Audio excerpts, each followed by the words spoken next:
Oi, tia. Oi, Ô, tudo tia, eu bem? vou ficar com a câmera desligada por causa que eu não tô em casa. Entendi, mas você não tá no lugar que dá pra ativar ela, não? Não, tia, aí eu tô usando meus dados móveis. Aí quando eu ligo a câmera, eu não consigo escutar nada, fica travando muito. Então tá bom então, Obrigada. de nada.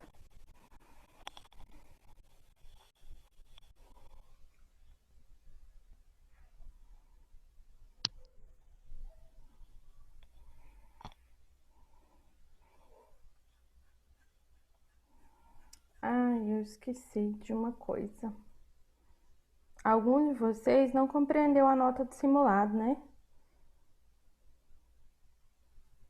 Não foi isso? Tia, Hum? tia, fica de recuperação? Comigo não. Todos que fizeram todas as atividades propostas, fizeram a sondagem, não ficou. Ficou só aqueles que realmente não fez sondagem, ficou faltando sondagem, entendeu? Só que a tia não vai avisar isso agora, não.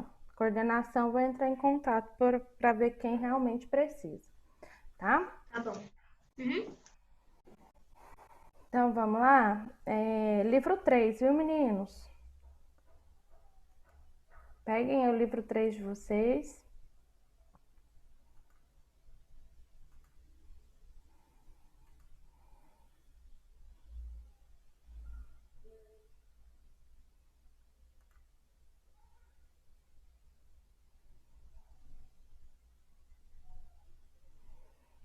Sim, Heloísa, depois eu te envio. É porque eu realmente me esqueci. Você me pediu lá e eu esqueci. Tá bom? Verdade, vou fazer o seguinte, vou fazer melhor. Eu vou mexer aqui na minha configuração. E aí, meninos, aqui. Eu vou liberar novamente, aí vocês verificam no e-mail de vocês se vocês receberam, tá? Tá bom?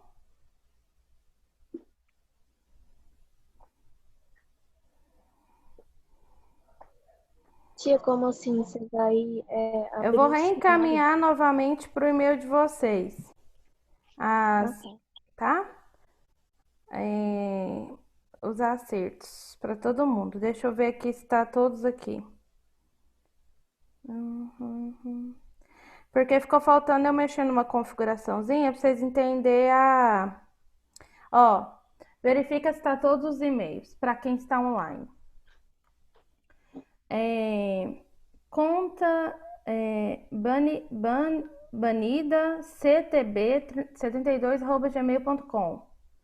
João Vitor 0601-2008 @gmail.com, tá certo?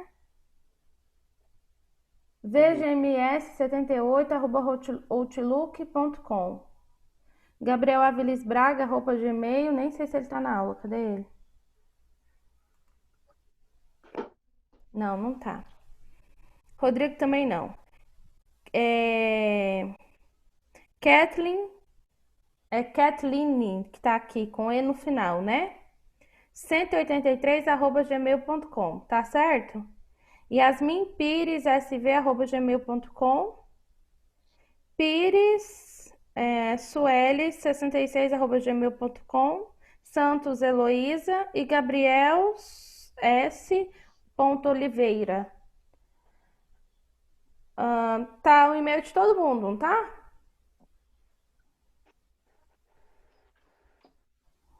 Dos que estão presentes na aula, os e-mails que eu disse de vocês consta corretamente, não consta? Falem comigo. Não sei, tia. Qual que é o seu, Ô, tia, Vitor? a senhora tá falando sobre simulado, pegando os negócios simulados?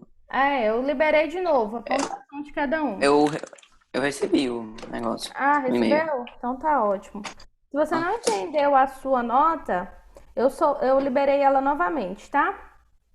entendi. Então tá lá.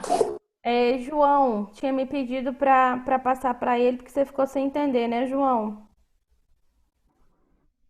João, 86, João, tá?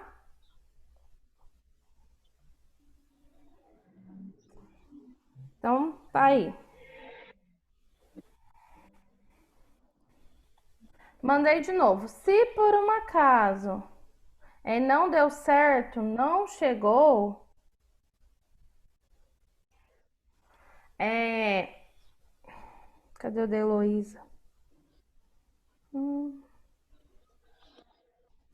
Se por um acaso não der certo, não chegou, vocês me avisem, tá? Que eu mando lá pra vocês. Heloísa, eu vou te mandar no zap aqui o seu.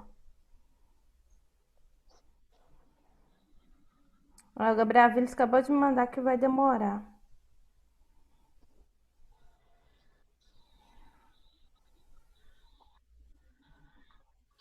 Heloísa tá lá no zap, tá? Qualquer coisa você olha o e-mail também que eu acho que dá certo. Meninos, livro 3 nós vamos falar dos quais foram, né?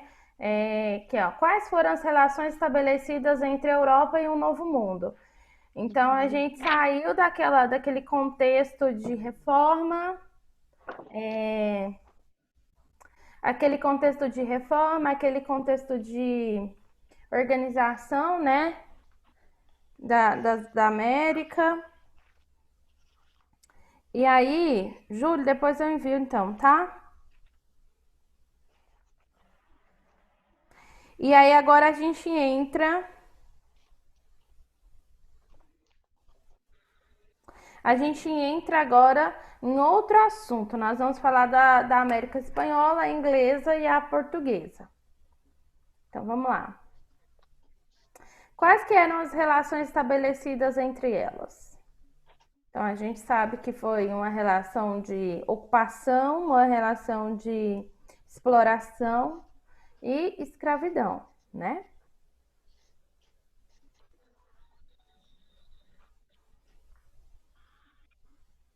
América Espanhola, o que a gente vai ver, né? A Europa e o Novo Mundo. Aqui a gente já começa com a reunião entre Cortés e Montezuma no ano de 1519, tá? Nós vamos ver que como Agora tá me escutando? agora, mais ou menos, tá cortando. É porque pra mim o pessoal tá travado. Eu tô escutando a voz da senhora, mas todo mundo tá travado a câmera. A Kathleen tá travada, a câmera não está ativada. A Yasmin também não, mas já justificou. E o Júlio tá com a câmera também toda apagada, Júlio.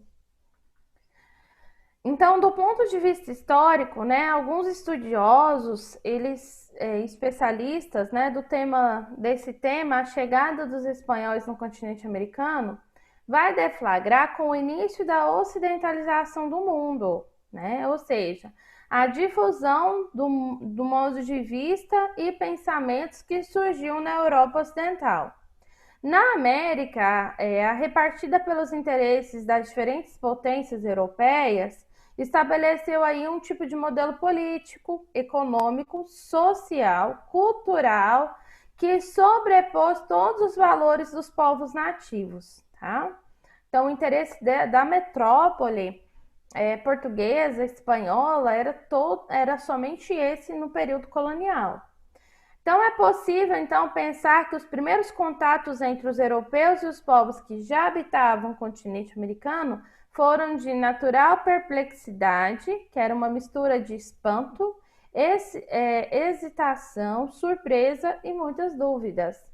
Povos de culturas, hábitos e valores distintos que se reconheciam em um primeiro momento em suas diferenças. Então, a percepção dos espanhóis e o continente era um paraíso terrestre cercado por seres exóticos, propagadores de fé cristã e trajando indumentárias de aço. Foram, então, tudo isso associado aos deuses das antigas profecias dos povos ameríndios por muitos nativos, tá? Então, a Europa e o Novo Mundo. O Novo Mundo era o Brasil sendo colonizado e toda a América do Sul sendo colonizada. Então, a gente tem aqui, ó, em 1492, o Encontro, que vai até 1494, Conquista, de 1994 até 1541, de 1541 até 1815, a colonização. Então, a viagem do Colombo ao continente foi oficializada a partir do contrato que foi definido como Capitulação de Santa Fé, que foi assinado pelo navegante genovês e pelos reis Fernando de Aragão e Isabel de Castela em 17 de abril de 1492. Então, além do cargo de almirante, né, da pequena esquadra, era constituída por 3 caravelas. Então, Colombo ele adquiria para si e para os seus herdeiros o título de vice-rei. E também ele era nomeado governador das ilhas e terras que viesse a descobrir. Então, ele teria posse, né, da 8ª parte do comércio que fosse realizado nessas ilhas que ele descobrisse e da 10ª parte dos metais e produtos preciosos que foram explorados. A expedição, né, ela foi financiada pelo Estado espanhol e por banqueiros florentinos, que partiu do porto de Palos no dia 3 de agosto de 1492. Então, ele chegou à região que hoje conhece como Caribe, a ilha do Guanaani, que era rebatizada por Colombo de São Salvador. Inclusive, hoje tem o nome de São Salvador, tá? Em 12 de outubro do mesmo ano. A expedição dele chegou às ilhas de Cuba e Hispaniola, que são atuais República Dominicana e Haiti. Colombo, então, ele retornou ao continente com uma esquadra de 17 navios, 1.500 tripulantes, e nessa segunda viagem ele encontrou a região do Caribe, as ilhas dos atuais territórios da Jamaica, Porto Rico. E em 1496, o seu irmão Bartolomeu Colombo fundou a ilha de Hispaniola, que foi o primeiro núcleo urbano hispânico do continente, tá? Na cidade de Santo Domingo. Depois, né, as suas outras viagens, Colombo chegou às novas regiões, que é os atuais territórios de Honduras e Panamá. Todas essas regiões já estavam ocupadas por povos nativos, então havia milhares de anos, eles tinham se instalado no continente. É por isso que, em grande parte, o uso do termo descoberta para as expedições europeias é muito criticado, porque é claro que os europeus eles não descobriram, eles chegaram no lugar ocupado por povos nativos, tá? Então, as viagens colombianas para o chamado Novo Mundo foi então instituído o processo de conquista. Por quê? Porque ele tomou essas terras autenticamente dos povos oriundos dessas regiões, tá? Então, como que foi o encontro e conquista? O sacrifício da alteridade. A etapa de conquista, né, como ficou conhecido, que é o segundo momento, ela foi definida como um período marcado de adelantados, quer dizer, espanhóis que recebiam, por meio de capitulações, documentos jurídicos expedidos pela metrópole espanhola, dando-lhes o direito de explorar as regiões recém-conquistadas e exercer poder civil e militar sobre elas. Então, nós estudamos que o continente americano, ele despertou o interesse dos europeus, né, na recém-chegada, e em nome da metrópole desempenharam a exploração de metais preciosos, riquezas naturais do continente, e além disso, os conquistadores espanhóis impuseram um domínio civil e militar sobre a região, tá? Então, aqui tem bem uma imagem, uma ilustração do século XVI, que o intérprete, ele vai mostrar, né, um intérprete asteca, ele vai mostrar como que foi esse encontro com o imperador. A distinção cultural e religiosa, ela é muito grande e é bem existente tanto entre os povos nativos como nos europeus. Isso aí, gente, é o que reforçou muito a diferença entre eles, além de cultura, como vestuário, aparência, ornamentos, tá? Então, nesse contexto aí, foi desprezada a relação de alteridade. A alteridade, gente, é aquela relação que a gente tem de interagir com o outro. É um princípio de interação, com respeito, tá? Respeitando o seu semelhante. Essa relação não existiu entre os europeus e os nativos. E os adelantados, né, eles praticaram nas primeiras décadas o genocídio. Vocês sabem o que é o genocídio, né?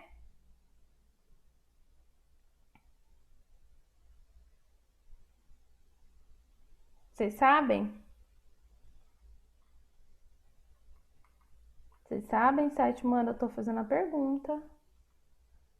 No livro de vocês tem o significado dessa palavra, pode ler.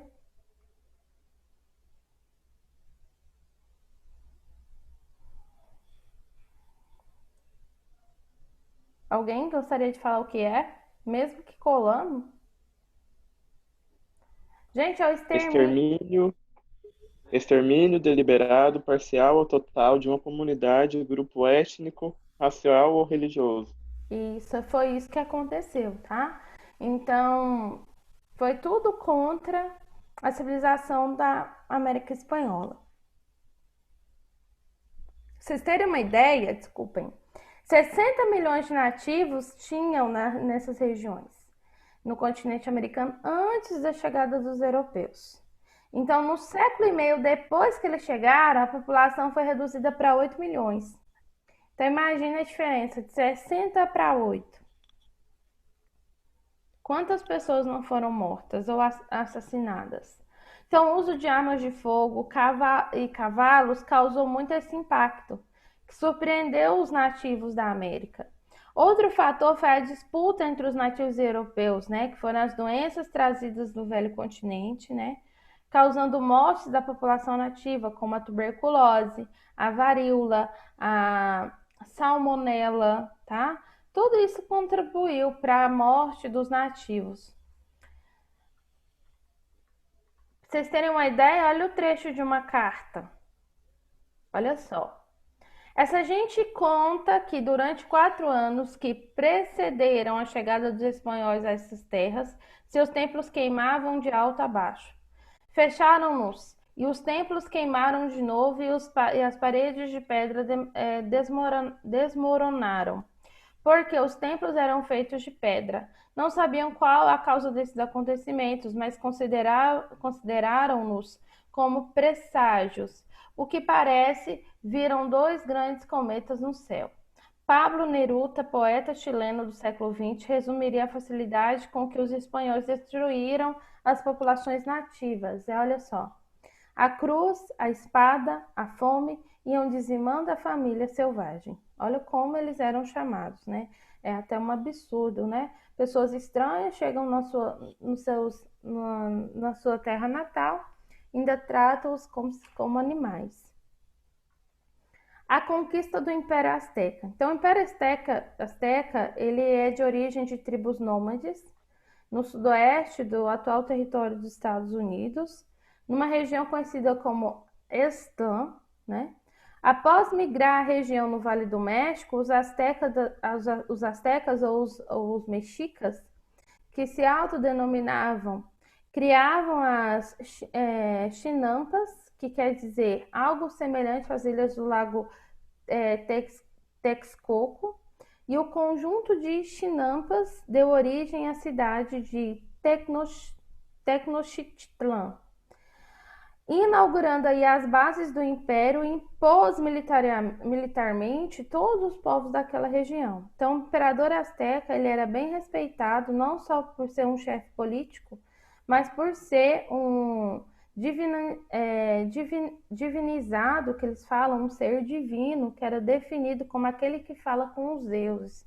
Então, no ano de 1325 a 1521, o Império Azteca chegou a ter 500 cidades e uma população de 15 milhões de habitantes, tá? O adelantado Hernán Cortés, ele era um funcionário da coroa espanhola e ele acompanhou o governador Diogo Velázquez no ano de 1511 e foi o principal responsável pela colonização do território azteca no ano de 1521. Então, as crônicas da época, que foram escritas pelos espanhóis, relatam que os povos aztecas acreditavam na possibilidade do regresso ao Quetzalcóatl, descrito como uma divindade ou um antigo sacerdote. O possível regresso era previsto para o final da contagem do calendário azteca, que era marcado por ciclos de 52 em 52 anos. Então, no ano de 1519, com a chegada de Hernán Cortés, o território coincidiu com o término de um desses ciclos e os estudiosos atribuíram isso à ausência de uma resistência inicial efetiva por parte do imperador à presença dos espanhóis, porque eles achavam que era algo que, por profecia, poderia acontecer. Cortés, então, ele desembarcou na península de Yucatán, que é no Golfo do México, com uma expedição militar composta de 500 homens, 11 embarcações, e ele se instalou ali, né, nos arredores da cidade de Zempoala, e aí, gente, ele subordinou, né, ao pagamento de elevados tributos ao governo de Montezuma. Então, os contatos iniciais entre os espanhóis e os astecas foram marcados pela cordialidade. Inicialmente, em base militar, Cortés recebeu diferentes emissários de tribos nativas da região, né, que eram curiosos para conhecer esses diferentes povos. E entre os emissários estavam também os representantes do imperador dos astecas. Então, nesses primeiros contatos aí, Hernán Cortés ele contou com o apoio indígena de Malinche, que era nativa da etnia Nahua, da costa do Golfo do México, e ele acabou se tornando ela acabou se tornando uma influente tradutora aí nesse contato. As cidades, né, eram militarmente subordinadas ao Império Azteca, pagavam tributos em produtos como tecido, algodão, papel, plumas, borrachas, alimentos, pedras preciosas como turquesa e jade. Cortés ele percebeu a rivalidade dos povos subordinados aos astecas e manipulou as disputas, claro, para favorecer seus próprios interesses. Então, ele acabou convencendo alguns a se aliar aos espanhóis contra o domínio asteca e iniciou aí os primeiros passos para a conquista e capital do império. Após ele conquistar a adesão militar, né, dos totonacas contra o domínio asteca, o Hernán Cortés ele conquistou o apoio militar dos povos Tlaxcala, e vítimas dos constantes ataques que eram empreendidos pelos astecas e pelos respectivos domínios. Então, os guerreiros capturados nesse conflito, eles foram costumeiramente sacrificados nos rituais religiosos dos sacerdotes astecas. Gente, vocês verem como que a cultura era bem pesada, né? Então, nos primeiros confrontos com os astecas, que ocorreu no ano de 1520, no mês de junho, o exército de Cortés ele foi vencido pelas tropas do imperador Montezuma e 8 meses mais tarde, Cortés reorganizou suas tropas com apoio de povos rivais, promoveu o cerco militar e aqui a imagem vai mostrar como que isso se deu, tá? Então, Cortés o encontro formou a aliança do Cortés com os povos nativos. Deem uma olhadinha aí, bem interessante, né?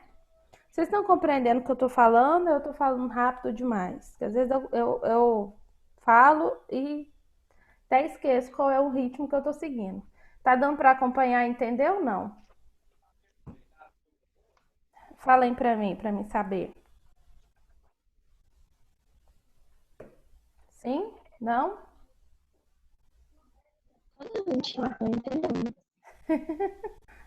Eu vou terminar aqui e eu faço um resumo geral, tá? Tá bom? Do que é mais importante. Então, o exército espanhol estava munido de armas de fogo, tá? Arqueiros, espadas metálicas, cães e cavalos. Como dispunhava também das embarcações de guerra que bloqueavam o porto fluvial da cidade. Os astecas mantiveram-se firmes retardando a vitória de Cortés, e somente em 1521, 2 meses de intensas batalhas, é que os astecas vieram se forçados a render aos espanhóis. Então aqui está uma imagenzinha, né, mostrando essa relação aí.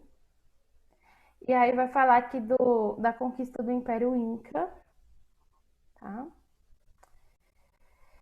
E aqui tem a primeira atividade que eu quero que vocês marquem para fazer. Só essas 2 páginas, 11 e 12, tá? Marca aí, por favor.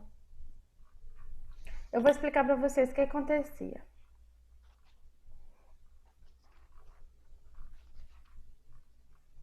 Aqui, ó. Como a gente havia visto, a América em si, ela teve antigas civilizações que viveram muito e muitos anos atrás e que foram até muito inteligentes, como por exemplo os astecas, o Inca, os maias, tá? Nesse contexto, quando o espanhol chegou para ser o governador das terras descobertas, que era o Cortés, ele percebeu que na própria civilização tinha um conflito com os astecas, que era a principal, por exemplo, a principal cidade da época. E os astecas, eles eram bem organizados porque eles tinham um recurso militar forte se comparado às outras cidadezinhas que tinha na época. Então, o que ele percebeu? Quando ele percebeu esse conflito aqui, os astecas eram um povo forte, estava ganhando domínio sobre os seus próprios irmãos nativos das outras cidadezinhas, o que ele faz? Ele faz aliança com esses perdedores e aí ele começa a abraçar a guerra contra o povo asteca. Quando ele faz isso, é claro que ele está mais preparado. Por quê? Porque ele tinha, além dos navios, ele tinha arma de fogo, coisa que até então não era utilizada pelos astecas, tá? A gente viu que o povo asteca, ele se originou de tribos nômades, tá? Que veio lá do sudoeste dos Estados Unidos, tá bom? Ficou claro até aí? É isso que eu resumi falando para vocês até agora. Praticamente foi isso. Entendeu? Entenderam? Ou não? Sim? A conquista do Império Inca. Foi uma extensão, né? O Império Inca, ele tinha uma extensão territorial de 4.000 quilômetros. Então, ele ia do sul da atual Colômbia até o norte da Argentina. Então, as tradições incas, que é o Pachacuti, tornou-se em 1438 o seu primeiro imperador, tá? Aqui tá uma foto. Então, os incas, que eram chamados Filhos do Sol, eles sucederam na Cordilheira dos Andes diferentes grupos e tribos guerreiras, que originalmente habitava a região do Chavin, que eram os Mochicas, Tiahuanunacos, Huares e os Chimos. O governante inca possuía o título de Sapa Inca, que significava Supremo Imperador. Então ele era respeitado e adorado como um deus. E ele detinha todo o poder de controlar a vida pública e privada dos súditos do império. Então, no momento que aconteceu a chegada dos espanhóis nessa região, o Império Inca vivenciou uma guerra civil que envolvia os filhos do imperador recém-falecido. Alguém mandou uma mensagem? Deixa eu ver aqui. Ops. Ah, não, gente. O livro saiu do lugar. Sem querer. Pera aí. Deixa eu ver aqui se eu volto.